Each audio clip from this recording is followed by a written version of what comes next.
ഇന്നത്തെ റെസിപ്പി തനി നാടനായിട്ടുള്ള ഒരു നത്തോലി ഉലർത്താണ്. നത്തോലി അഥവാ കൊഴുവ എന്ന് പറയും ചില സ്ഥലങ്ങളിൽ. അപ്പോൾ ഇതൊരു ചെറിയ മീനാണ്, അധികം മുള്ളൊന്നും ഇല്ലാത്തൊരു മീനാണിത്. അപ്പോൾ നമുക്കിത് എങ്ങനെ റെഡിയാക്കി എടുക്കണമെന്ന് നോക്കാം. നത്തോലി നമ്മൾ പല രീതിയിൽ ചെയ്തിട്ടുണ്ടാവും. പീര പറ്റിക്കാം, അതുപോലെ തന്നെ കറി വയ്ക്കാം, ഫ്രൈ ചെയ്യാം. പക്ഷേ ഈ രീതിയിലൊന്ന് നിങ്ങൾ ചെയ്ത് നോക്കൂ. വെരി ടേസ്റ്റി ആയിട്ടുള്ളൊരു ഡിഷാണിത്.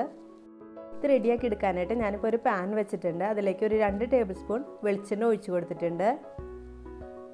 വെളിച്ചെണ്ണ ഒന്ന് ചൂടായി വരുമ്പോൾ നമുക്കിതിലേക്ക് ഒരു 1/2 കപ്പ് ചുമന്നുള്ളി ഞാൻ ചെറുതായിട്ട് അരിഞ്ഞു വെച്ചിട്ടുണ്ട്. അതുപോലെ തന്നെ ഉണക്കമുളക് അരിഞ്ഞു വെച്ചിട്ടുണ്ട്, കറിവേപ്പില, വെളുത്തുള്ളി, അതുപോലെ തന്നെ തേങ്ങാക്കൊത്തും കൂടി അരിഞ്ഞു വെച്ചിട്ടുണ്ട്.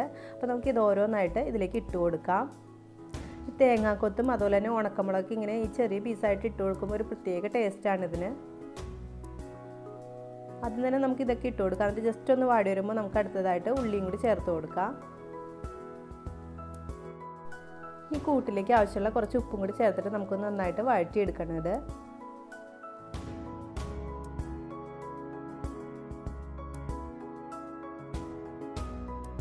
ഇനി ഇതിലേക്ക് ഒരു 1/4 ടീസ്പൂൺ ഉലുവയും കൂടി ഞാൻ ചേർത്ത് കൊടുക്കുകയാണ്. കാരണം ഈ കൊഴുവൊക്കെ ഒരു പ്രത്യേക സ്മെല്ലായിരിക്കും. അപ്പോൾ ആ സ്മെല്ലൊക്കെ ഒന്ന് മാറി കിട്ടാൻ വേണ്ടിയിട്ട് ഈ ഉലുവയും കൂടി ചേർക്കുന്നത് നല്ലതായിരിക്കുള്ളൂ. ഇനി നമുക്കിതൊരു ലൈറ്റ് ബ്രൗൺ കളർ ആവുന്ന വരെ വഴറ്റിയെടുക്കാം. ഇപ്പോൾ ഇത് അത്യാവശ്യം വഴണ്ട് വന്നിട്ടുണ്ട്. ഇനി ഇതിലേക്ക് നമുക്ക് കൊഴുവ ചേർത്ത് കൊടുക്കാം. അപ്പോൾ കൊഴുവ നന്നായിട്ട് ക്ലീൻ ആക്കിയ ശേഷം ഉപ്പും മഞ്ഞൾപ്പൊടിയും കൂടി തിരുമ്മി വെച്ചിരിക്കുന്നതാണിത്. ഒരു 250 ഗ്രാം കൊഴുവ ഉണ്ടാവും ഇത്. ഇതിലേക്ക് ഇട്ട് കൊടുക്കാം.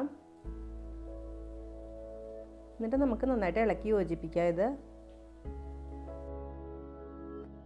ചെറിയ മുള്ളുള്ള ഏതൊരു മീനും നമുക്ക് ഈ രീതിയിൽ ഉണ്ടാക്കിയെടുക്കാനായിട്ട് പറ്റും.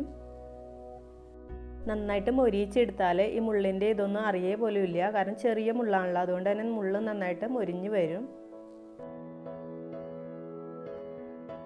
ഇടയ്ക്കിടയ്ക്കൊന്ന് ഇളക്കി കൊടുത്തിട്ട് ഇത് നന്നായിട്ട് നമുക്കൊന്ന് മൊരിയിച്ചെടുക്കാം.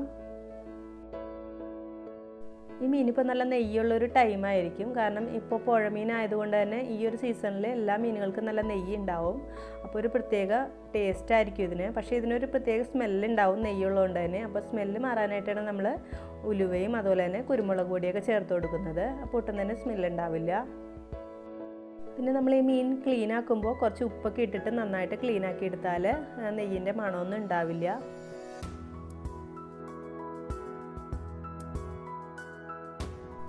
ഇപ്പോൾ നമ്മുടെ കൊഴുവ് നന്നായിട്ട് മൊരിഞ്ഞ് വന്നിട്ടുണ്ട്. ഇനി ഇതിലേക്ക് നമുക്ക് 1 ടേബിൾ സ്പൂൺ കാശ്മീരി ചില്ലിപ്പൊടി ചേർത്ത് കൊടുക്കാം. ഞാനിപ്പോൾ ഉണക്കമുളക് ചേർത്തുകൊണ്ട് തന്നെ കാശ്മീരി ചില്ലിപ്പൊടിയാണ് ചേർത്ത് കൊടുക്കുന്നത്. കാരണം അപ്പോൾ അധികം എരിവ് ഉണ്ടാവില്ല. ഉണക്കമുളകിന് അത്യാവശ്യം സ്പൈസി ആയതുകൊണ്ട് തന്നെ ഇതിൽ വേറെ എരിവൊന്നും ആവശ്യമില്ല. ഇത് നന്നായിട്ട് ഇളക്കി യോജിപ്പിച്ചിട്ട് ഒന്നും കൂടി നമുക്ക് മൊരിയിച്ചെടുക്കാം.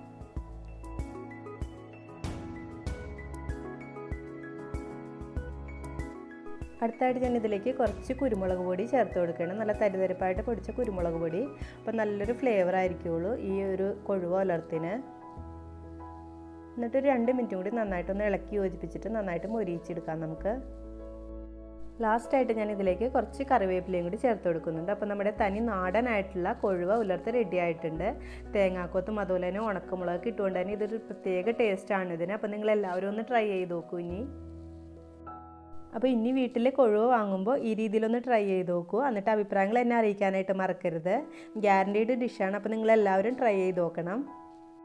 എൻ്റെ ഈ റെസിപ്പി നിങ്ങൾക്ക് ഇഷ്ടപ്പെടുകയാണെങ്കിൽ ലൈക്ക് ചെയ്യാനായിട്ട് മറക്കില്ലേ. അതുപോലെ തന്നെ ആദ്യമായിട്ടാണ് കാണുന്നവരാണെങ്കിൽ ആ ചാനൽ ഒന്ന് സബ്സ്ക്രൈബ് ചെയ്യാനും കൂടെ വരുന്ന ബെൽ ബട്ടൺ ക്ലിക്ക് ചെയ്യാനും മറക്കരുത്.